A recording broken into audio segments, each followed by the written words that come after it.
Thank you. Ai lên là một chị.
Nào đi sẽ theo nổi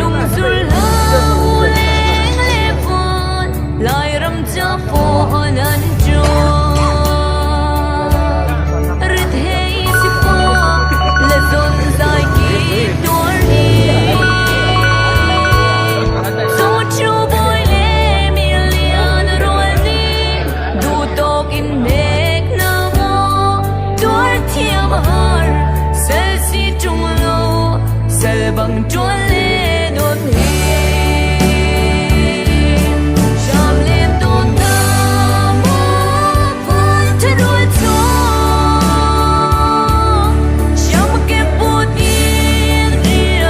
ra ngân chuan gió run ngược lên nụ lên xem rồi đã gió đắm về tôn ta lời dần bằng tiếng mi thì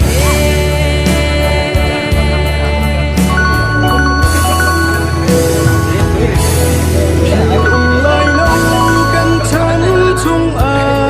râu linh sẽ cần tuấn bia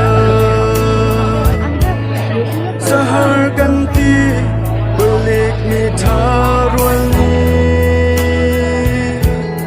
nan ngay cho ngun som an lạc lê chu nan ton chan dong chung bất chian ni an hu câu na lại rel te câu lời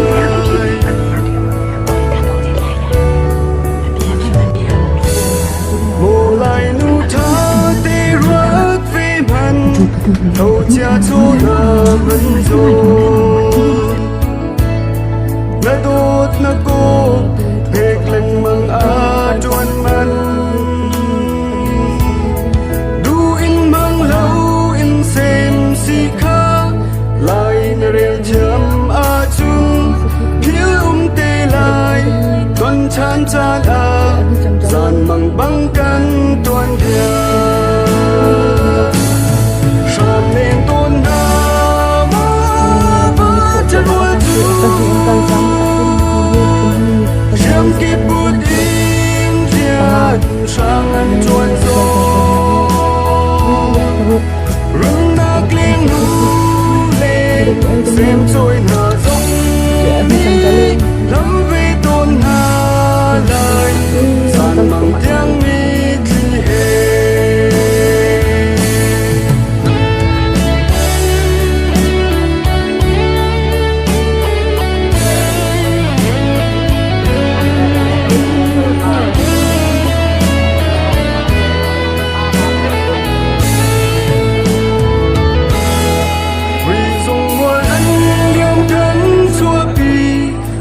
tha kan sia lâu na